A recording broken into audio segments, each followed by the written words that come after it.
Terima kasih kepada pembawa acara dalam sharing Dhamma Sekolah Bodhidharma Batam.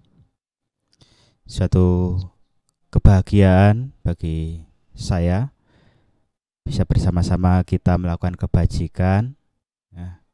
Namun sebelumnya, Namo Sang Hyang Adibudaya, Namo Buddhaya. Namo Buddhaya.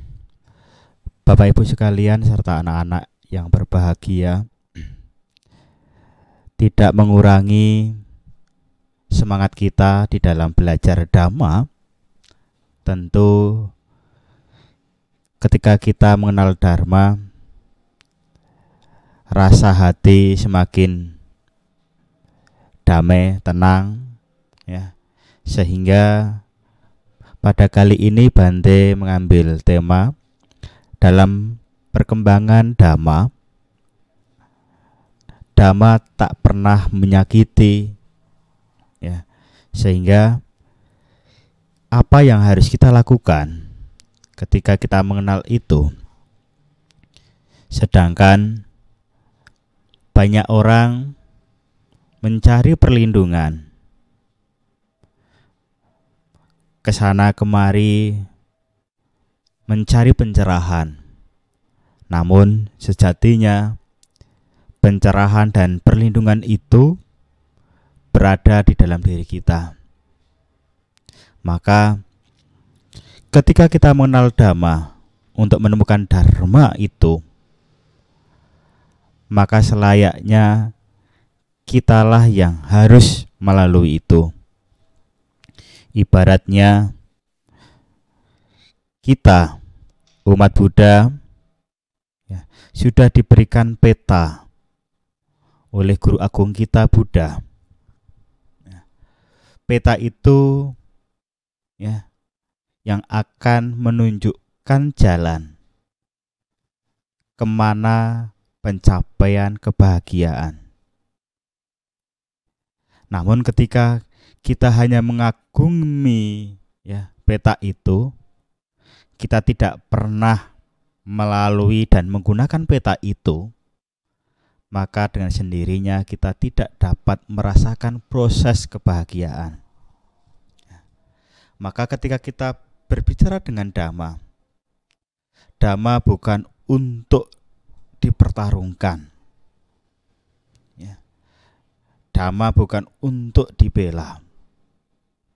Namun Dhamma itu adalah peta menuju pada kebahagiaan. Dalam perkembangan, ya, Buddha membabarkan Dhamma, Buddha tidak pernah mengajarkan pada pengorbanan, ya, pengorbanan yang menyakiti dan menghilangkan makhluk lain untuk bahagia. Namun Buddha mengajarkan bagaimana kita memahami Dhamma itu sebagai bentuk jalan supaya kita memiliki usaha yang gigih, di mana perkembangan Dhamma itu kita yang merasakan. Kita untuk mencari berkah Dhamma, berkah kita belajar Dhamma, bukan kita dilihat oleh orang lain sehingga kita memperoleh berkah kebahagiaan dari Dhamma, tidak. Namun Dhamma sebagai rumusan menjawab segala sesuatu persoalan yang kita hadapi. Itulah Dhamma. Dhamma tidak menjanjikan, namun Dhamma membuka ruang kita untuk berpikir secara luas. Maka segala sesuatu penderitaan yang ada di dalam diri kita, ya, tentu kita bijaksana. Penderitaan itu bukan diakibatkan oleh makhluk lain atau objek lain, namun penderitaan itu diakibatkan oleh diri kita sendiri yang belum mampu memahami belum mampu menjaga kondisi batin untuk selalu menerima. Maka dalam rumusan kita, dalam agama Buddha mengenal 4 kebenaran mulia. 4 kebenaran mulia itu sebagai rumusan bahwa kita hidup ini tidak hidup pesimis. Tentu anak-anak sekalian belajar itu untuk mencerahkan. Belajar untuk mencerahkan, untuk tercerahkan. Pasti kita mengenal dengan 4 kebenaran mulia itu. Kita mengenal bahwa adanya penderitaan. Adanya penderitaan yang ada di dalam diri kita. Namun penderitaan itu bukan hal yang permanen. Maka harus kita gali bahwa penderitaan yang kita alami itu ada sebabnya. Samudaya. Dan itu bisa kita lepaskan. Ada jalan untuk pencapaian itu. Dan bisa hilang, bisa selesai. Dengan demikian, tentu perkembangan, kita mengharapkan perkembangan Dhamma. Di dalam diri kita ini harus seyogyanya kita melatih dari saat ke saat, melatih moral kita untuk menjadikan Dhamma bersemayam di dalam diri kita itu betul-betul menjadi kediaman yang baik. Bukan kita memeluk agama Buddha lalu kita menginginkan perkembangan Buddha Dhamma, mengembangkan perkembangan Dharma itu dengan berpikir yang negatif, namun kita melihat perkembangan Dharma yang diajarkan oleh Guru Agung kita Buddha dari saat ke saat terus memancarkan metta, memancarkan cinta kasih. Cinta kasih ini dipancarkan untuk dipraktikkan di dalam kehidupan kita. Selalu kita membaur cinta kasih kita bangun dengan kuat. Sehingga dengan pondasi cinta kasih ini kita mampu melihat keberadaan kita di alam semesta ini yang beraneka ragam, beraneka ragam, sifat, sikap, karakter. Tentu ini menjadi kekayaan kita untuk berlatih, untuk menjadi guru. Namun dengan kekayaan itu, kita tidak berkecil hati, sehingga kita harus memandang perkembangan Dharma itu dengan cinta kasih. Di mana kita menginginkan perkembangan Dharma, tentunya kitalah yang harus menebar cinta kasih kepada semua makhluk hidup. Ketika kita menebarkan cinta kasih, tentunya terbangun batin yang tidak menginginkan makhluk lain itu menderita. Jangan-jangan melihat makhluk lain menderita kita tidak tega. Maka batin karuna kita tumbuh. Kita tumbuh. Apapun perbedaan.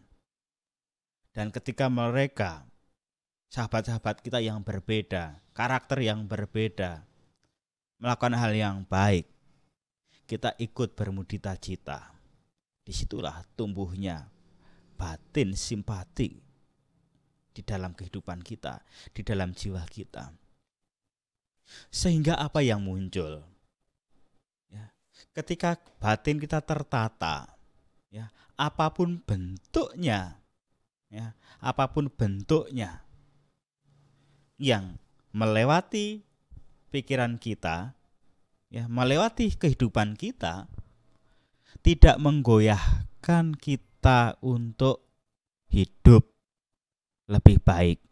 Apalagi sebagai siswa, ya, sebagai anak-anak sekalian, untuk belajar butuh perjuangan, ya, perjuangan, butuh tantangan, ya, karena belajar itu, ya, proses kita untuk tercerahkan, dan belajar itu kita supaya tahu, ya, atau menemukan jalan kehidupan kita yang lebih baik. Maka setelah kita belajar, kita tahu bagaimana kita hidup dengan baik. Tidak hanya ketika kita belajar lalu tumbuh pengetahuannya saja, namun setelah kita belajar, tahu bagaimana kita hidup dengan baik, kita menemukan rumus hidup lebih baik.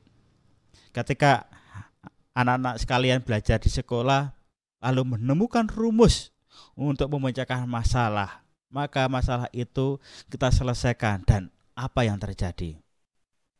Semakin hari, ya, kehidupan kita semakin disiplin, sehingga kita menemukan kehidupan yang disiplin di dalam kehidupan kita. Jadi belajar bukan hanya sekedar mengembangkan pengetahuan kita, namun dalam pembelajaran ini kita diharapkan untuk menemukan, ya, menemukan cara hidup yang lebih baik. Maka sesuai dengan Dharma atau Buddha ajarkan, Buddha tidak pernah menjamin bagi para siswanya untuk, ya, langsung mencapai nibbana. Namun Buddha menganjurkan bahwa para siswa untuk membuktikan sendiri ehipasiko. Maka Buddha hanya memberikan peta, ini jalannya. Sehingga apa? Barang siapa yang menggunakan peta itu dengan baik, maka orang itu akan menemukan dan merasakan proses kebahagiaan perkembangan Dharma. Perkembangan Dharma bukan, ya, bukan karena menyakiti, menginginkan makhluk lain menderita. Namun jelas perkembangan Dharma itu menuntun kita untuk bijak di dalam menanggapi kehidupan kita. Kehidupan kita yang terus berputar. Setiap hari permasalahan-permasalahan selalu ada di dalam kehidupan kita.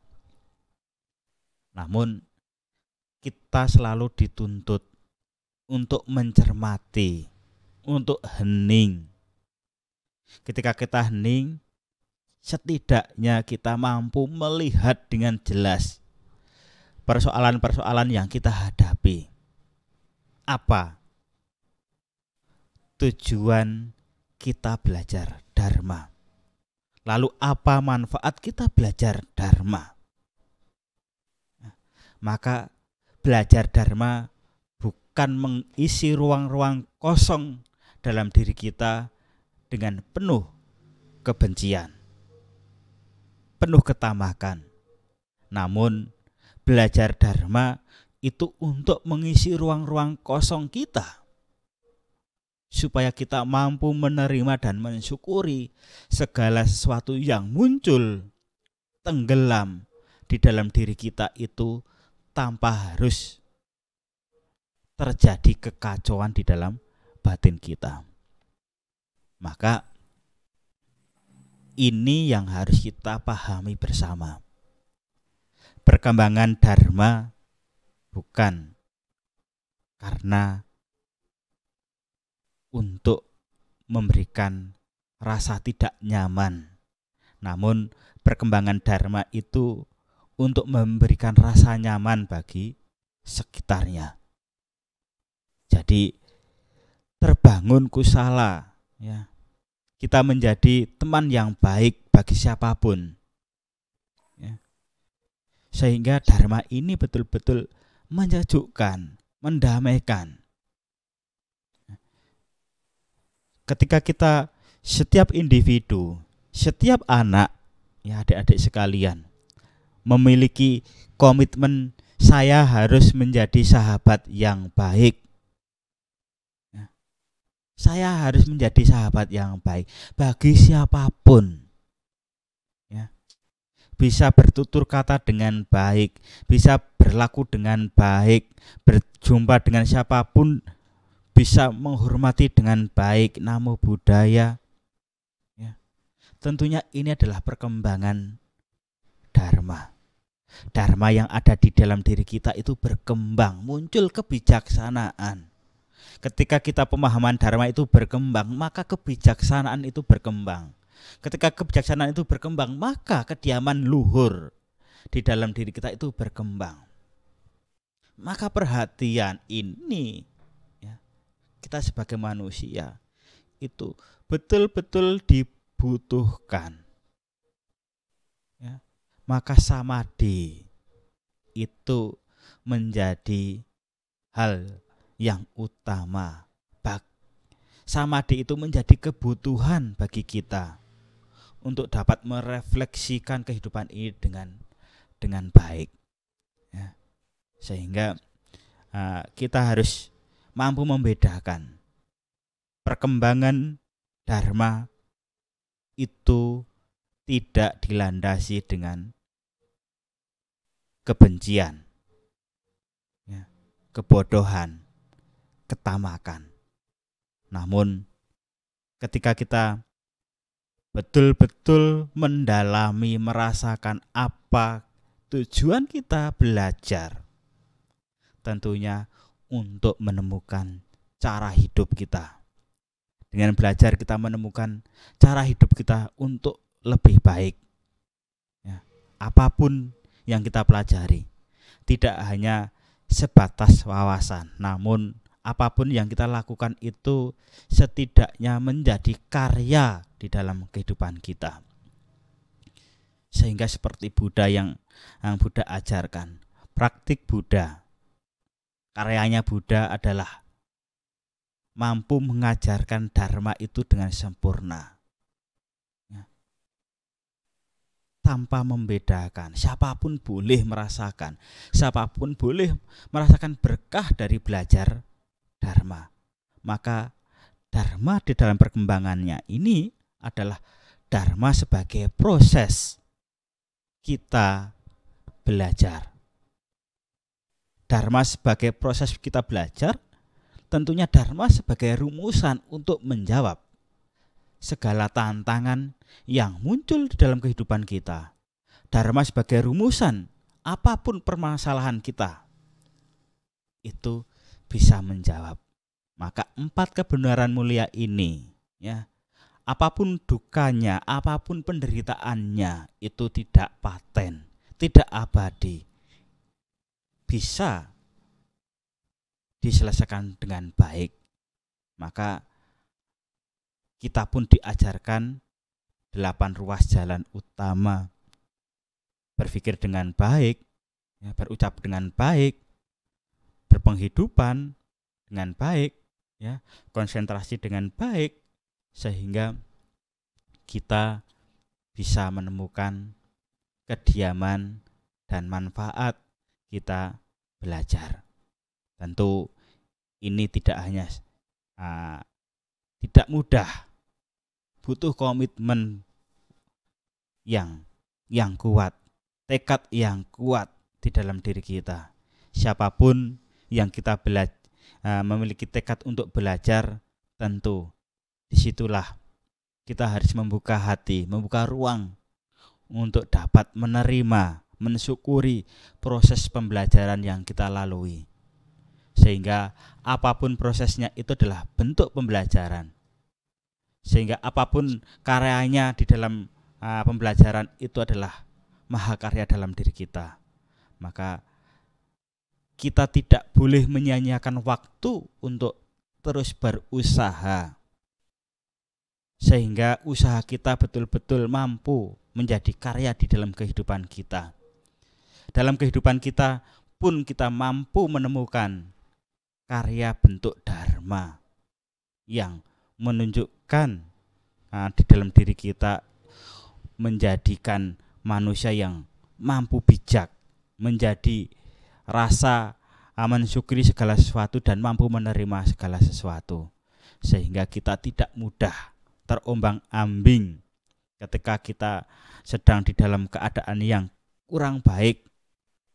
Ya kita menerima, dan kita harus langsung angkat tangan, angkat kaki, ya, apa yang harus kita lakukan ke depan yang lebih baik, dan terus belajar. Ini adalah semangat atau wirya di dalam Buddhis. Wiryanya dalam Buddhis itu adalah terus berkumandang, apapun bentuknya kita tidak boleh lengah dan tidak boleh padam, harus terus bersemangat.